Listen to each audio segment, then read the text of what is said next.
ქვეყანაში პოლიტპატიმრების რაოდენობა იზრდება, რეჟიმის რეპრესიები გრძელდება, ადმინისტრაციული წესი დაკავებულები გამოუშვეს, მაგრამ მაშინათვე დააკავეს და ახლა სისხლის სამართლის მუხლი წაუყენეს. ამ ეტაპზე ლაპარაკი არ ვაპირზე. რეჟიმი თბილისის გასასვლელთან აქციემდე ერთი დღით ადრე გამკაცრებული ნორმების საფუძველზე მოქმედებს. ამასთან ეგრეთ წოდებულმა ხელისუფლებამ ტაქტიკა თავად აქციის დღესაც შეიმუშავა. დემონსტრანტები პოლიციასთან შეთანხმებით გადაადგილდებოდნენ ადგილზე, მაგრამ შემდეგ პოლიციამ პირობა დაარღვია და მოულოდნელად ანგარიშწორება და დაკავებები დაიწყო. ახლა სწორედ ამ დაკავებულებს ედავებიან სისხლის სამართლის დანაშაულს. ლუკა ხაჩიძე დეტალურად. რეჟიმი ძალიან აქტიურად აგრძელებს ეგრეთ წოდებულ ტყვეთა ფონდის შევსებას იმ მიზნით, რომ დააშინოს მოქალაქეები, ასევე სამოქალაქო აქტივისტები და ოპოზიციონერი პოლიტიკოსები. ჩვენ ამის შესახებ გვესაუბრებიან დაკავებულთა ადვოკატები, რომლებიც ჩავწერეთ ცოტა ხნის წინ თბილისის მთავარ სამმართველოსთან. ისინი შინაგან საქმეთა სამინისტროს ბრალდებას და მის ფორმულირებას უწოდებენ აბსურდულს, ამბობენ, რომ ეს არის პოლიტიკური გადაწყვეტილება და მიზნად ისახავს ზოგადად საპროტესტო მუხტის ჩახშობას ქვეყანაში. ადვოკატები ამბობენ, რომ მათი დაცვის ქვეშ მყოფებს არც ერთ ეტაპზე არ ჰქონდათ განზრახული, რომ გადაეკეტათ თბილისიმოლთან არსებული სამანქანო გზა და რომ პირიქით საპატრულო პოლიციის წარმომადგენლებმა და ასევე ნიღბიანებმა არაერთხელ შეაფერხეს ამ ტერიტორიაზე ავტომობილებით გადაადგილება. სხვათა შორის მას შემდგომ, რაც შინაგან საქმეთა სამინისტრომ გაავრცელა ინფორმაცია და თქვა, რომ 8 პირს ედავება ჯგუფურად სწორედ ამ ტერიტორიაზე მანქანების გადაადგილების შეზღუდვას, ანუ ამ ტერიტორიაზე გადაადგილების შეფერხებას სოციალურ მედიაში, ქსელებში ამ აქციის არაერთმა მონაწილემ დაწერა, რომ ისინი თბილისიმოლთან გადაადგილდებოდნენ ძირითადად საპატრულო პოლიციის მითითებების შესაბამისად და მათ შორის მაშინაც, როდესაც ისინი თბილისიმოლიდან დაიძრნენ ზაჰესის ეგრეთ წოდებული პანდუსისაკენ, სადაც აქციის არაერთი მონაწილე დააკავეს. რეჟიმი კიდევ ერთხელ უპირებს თბილისის ყოფილ მერს, ოპოზიციონერ პოლიტიკოს გიგი უგულავას ციხეში გაშვებას. ამ შემთხვევაში საუბარია 4 წელზე. ასევე რეჟიმი აპირებს, რომ ციხეში გაუშვას ირაკლი წიგნაძეც. მაყურებელს ახსოვს ის მაშინ, როდესაც რუსული კანონის საწინააღმდეგო საპროტესტო აქციების დროს მან სპეცრაზმის მანქანას არ მისცა საშუალება, რომ გადაადგილებულიყო. მაშინ მასზე იძალადეს, მამაკაცთან ერთად იმყოფებოდა მისი ცოლიც. მაყურებელს ახსოვს ამ შოკის მომგვრელი ძალადობის ამსახველი კადრები, თუმცა გაგახსენებთ, რომ მაშინ შინაგან საქმეთა სამინისტროს, ასევე სპეციალურ საგამოძიებო სამსახურს არავინ დაუკავებია.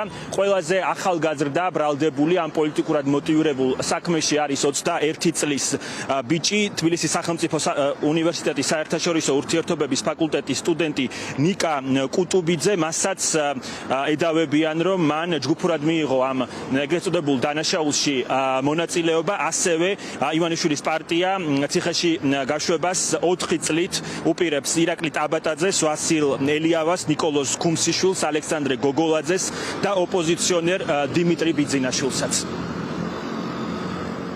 აბსურდული ბრალდებით, აბსურდული საფუძვლით სამწუხაროდ ამ ქვეყანაში უკვე ათეულობით პოლიტიკური პატიმარი ყავს, რომლებიც ბრალდებულები არიან, ან მათ შორის ისეთებიც, რომელსაც უკვე მიესაჯა, ხო?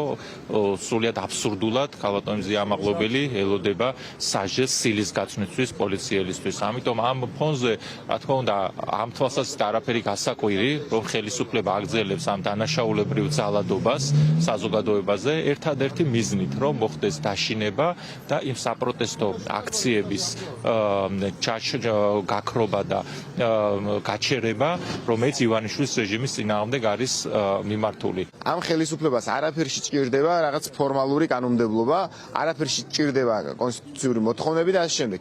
ისინი მზად არიან ნებისმიერ ჩვენგანს ხელის დაცონ მათ მიერ განსაზღვრული მიზანშეწონილობიდან გამომდინარე, რომ გამოხატავთ პროტესტს, კეტავთ გზას. შეიძლება ნებისმიერი დაგვიჭირონ და შეეცადონ, რომ გაგვანეიტრალონ. აქედან გამომდინარე, ერთადერთი გზა ამ ყველაფრის დასასრულებლად გადის არა სასამართლო დარბაზებში სიმართლის რკვევაზე, იმიტომ რომ სასამართლო ამ რეჟიმის შემადგენელი, არსებითად შემადგენელი ნაწილია ამ რეპრესიული რეჟიმის, არამედ გზა გადის ქუჩაში გამარჯვებაზე. ხარება ძალადობს, პოლიციელები ძალადობენ, ყველა მოძალადე დღეს არის გარეთ და თავისუფალი ადამიანები უნდა უნდათ რომ დაიჭირონ და წიგნაძე რომელიც ადმინისტრაციულად დააკავეს, იმიტომ რომ ნაცე მოქალაქეს ცირს რო დავარდა იმას ეხმარებოდა და თითქოს ამის გამო არ შეეწინააღმდეგა პოლიციას, აი ამის მუხლით იყო და დღეს უკვე სისხლით გადაუყანეს. ეს არის ცრუ სამართალი, ყველაფერს უნდა დაერქვას თავის სახელი. ეს არ არის სამართალი, ეს არის ცრუ სამართალი, რომელიც ესახურება დიქტატურას. თბილისის მთავარ სამმართველოსთან ამ დრომდე რჩებიან ოპოზიციონერი პოლიტიკოსები, ბუნებრივია ჩვენ მათაც ვესაუბრეთ, რომლებიც ამ ბრალდებას უწოდებენ პოლიტიკურად მოტივირებულს და ასევე რეჟიმის პანიკურ რეაქციას, ამბობენ, რომ ივანიშვილის გუნდს განსაკუთრებულად აშინებს საპროტესტო მუხტი, რომელიც ქვეყანაში უკვე არის 2 თვეზე მეტია და სწორედ ამ მუხტის, ამ ძალისხმევის განეიტრალებას ცდილობს მათი შეფასებით რეჟიმი, როდესაც ოპოზიციონერ პოლიტიკოსებს, ასევე სამოქალაქო აქტივისტებს და ზოგადად პროდასავლურად განწყობილ მოქალაქეებს აკავებს და ცდილობს, რომ ისინი სამაგალითოდ დასაჯოს, რასაც მათივე შეფასებით რეჟიმის გასთვლით უნდა ჰქონდეს ეგრეთ წოდებული მსუსხავი ეფექტი და მოქალაქეებმა უბრალოდ უნდა თქვან უარი პროტესტის გამოხატვაზე. სწორედ ამ რეპრესიული ნაბიჯების საპასუხოდ ოპოზიციონერი პოლიტიკოსები ამბობენ, რომ განსაკუთრებით მნიშვნელოვანია, რომ გაგრძელდეს პროტესტი, მათ შორის დღეს რუსთაველის გამზირზე, სადაც 2 თვეზე მეტია მოქალაქეები ყოველდღიურად იკრიბებიან. ძალიან მძიმე რეჟიმია, მიდიან წამებაზე, დარბევაზე, ადამიანების დასახიჩრებაზე და ეს მართლა არაქართველი, არაქრისტიანი ხალხი. ხა ახალგაზრდა ბიჭის ვიდეო ვნახე დღეს, თვალი არ ქონდა ამ ახალგაზრდაკაცს. თვალი არ ქონდა ფაქტობრივად, ვერ იყურებოდა და ეს ადამიანები, ვინც ამას ჩადის ხელისუფლებაში არიან და აკავებენ მაგალითად გიგი უგულავას, ხო? ეხლა მეოთხედ უშვებს ციხეში ივანიშვილი. დიმიტრი ბიძინაშვილზე ამბობენ, რომ რაღაც კრიმინალია და სისამართლის საქმეს უკერავენ. ხო, ეს არის სიგიჟე და მათ შორის ადამიანები სამშობლოს სიყვარულის ციხეში სხედან. დიქტატურა პრაქტიკულად დადგა, დარჩა მარტო კრიტიკული ტელევიზიები თქვენ დარჩით დასახურად. მეტი აღარაფერი აღარ არის, არც ერთი ნიშანი დემოკრატიის ამ ქვეყანაში არ არის. სისხლისათვის საქმეები კიდე იქნება. ამჯერად უკვე ლიდერებზე სავარაუდოდ ამის მოლოდინი ძალიან მაღალი მაქვს. ყველანი ციხეში ხა ეს არის ივანიშვილის გადაწყვეტილება, იმიტომ რომ სხვა შემთხვევაში ის უბრალოდ ხელისუფლებას დაკარგავს და ამაზე უფრო მეტად მას არც არაშენია. ბიძინა ივანიშვილს რა თქმა უნდა ამოძრავებს პირადი ანგარიშწორება, მათ შორის გიგი უგულავასთან მიმართებაში, მათ შორის ჩვენი მეგობარი დიმიტრი ბიძინაშვილია ამ აბსურდული ბრალდებით დაკავებული. ამიტომ ვიძახი, რომ ბიძინა ივანიშვილი აბრუნებს ქვეყანას 90-იან წლებში, სადაც არ არსებობს სამართალი, სადაც არ არსებობს სამართლიანი სასამართლო, სადაც არ არსებობს შინაგან საქმეთა სამინისტრო, სადაც გედედეს წარმომადგენელი პირდაპირ მიგვარებენ მას ადამიანს და სამოქალაქო აქტივისტს, ან უბრალო სამოქალაქო საზოგადოების წარმომადგენელს და უნდა ურტყას ხვირპირში. შეიძლება მათ მაგერად ყოფილიყო ნებისმიერი ჩვენგანი.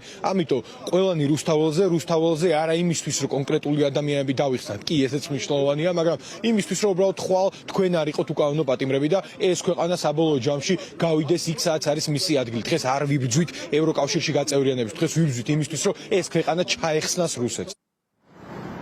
დღეს, როდესაც საქალაქოში დაკავებულთა გადაყვანა გაჭიანურდა, მაშინვე გაჩნდა ეჭვი, რომ რეჟიმი ემზადებოდა, რომ მათ წინააღმდეგ აღეძრა სისხლის სამართლის საქმე და ეს სწორედ ასე მოხდა. შინაგან საქმეთა სამინისტრო ამ თემაზე გავრცელებულ განცხადებაში წერს, რომ გრძელდება გამოძიება და როგორც ჩვენ იურისტები, დაკავებულთა ადვოკატები, ასევე ოპოზიციონერი პოლიტიკოსები გვეუბნებიან, ამ მინიშნებით რეჟიმი ცდილობს, რომ ქვეყანაში შეინარჩუნოს შიშის ატმოსფერო.